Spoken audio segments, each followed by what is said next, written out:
people. Hope you're doing good today. I'm trying to get in sort of lighting that you can actually see me. The sun is bright. It's beautiful though, but you know, it just creates natural challenges to filming, which are not bad challenges at all for it to be such a beautiful day in this September month.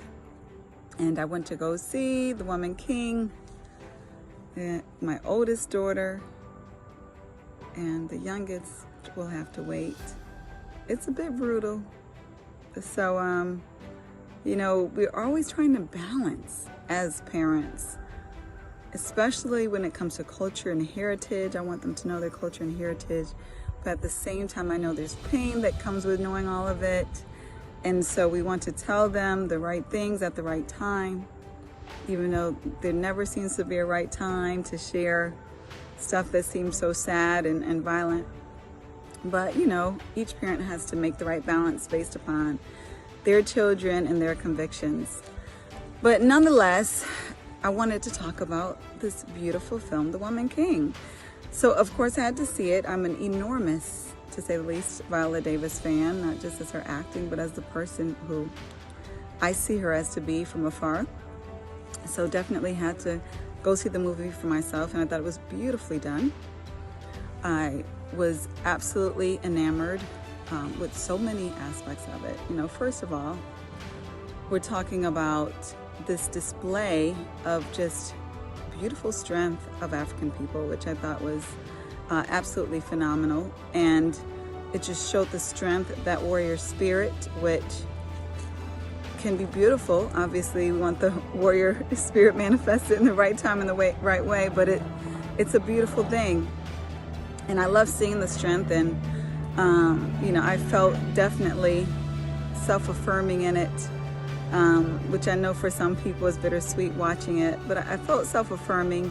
Like, I did Ancestry.com several years ago, and initially I was 22% Benin and Togo. Not initially I was, but that was the initial findings. So recently Ancestry.com updated it till I'm only 4% Benin and Togo, but I'm 34% Nigeria, which is literally right next door, literally knock on Benin and Togo and all those areas. You know, it's all mixed up. So it's not like it's pure this or anything, because they're all right next to each other, migrating north, south, east, and west of each other. But nonetheless, it did hit home. Just because I had done, you know, some research on that area, because my bloodlines run from that area. And so, you know, I found that interesting. And going through the film, you know, obviously they discuss the whole aspects of slavery, you know, but what is interesting is, you know, obviously for those who aren't as familiar, I was familiar with it, you know, significantly before the film. But those who weren't as familiar with the fact that, yes, you know, some Africans did sell other Africans, which would be like my ancestors, at least some of them, you know, to Europeans during that time. And it hurts a little bit.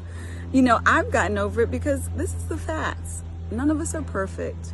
None of us are without sin. None of these bloodlines are without sin, no matter what we want to believe and how we want to ostracize the other, condemn the other. The fact is that we all have sin, and we all have some ugly parts of our history. That doesn't excuse any behavior one from the other, but that's just the fact of it. So we can't over glamorize any people, because you're going to find, you know, blemishes no matter what racial history that you look at. But I would be lying if I told you that it didn't sting a little bit, you know, to see that reminder in film.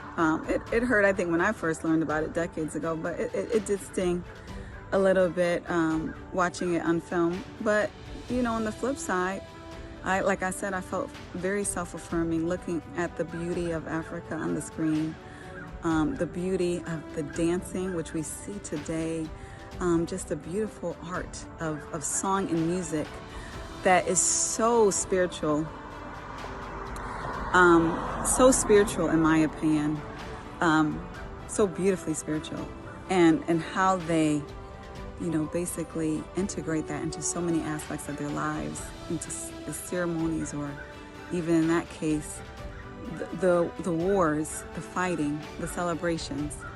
So I just love that so much, and found the beauty to be so affirming in their art and in their strength, the resilience. And I think of the resilience of not only Africans, but the resilience of African Americans. Like, you have to think about it. And I know this is nothing new to most people, but what they endured on that migration from Africa, on those boats packed as sardines and filthy treatment and deprivation to the US or Brazil or Dominican Republic or wherever they landed, and then as slaves, what they endured to breed people who have, sound mind in most cases, that's nothing short of a miracle.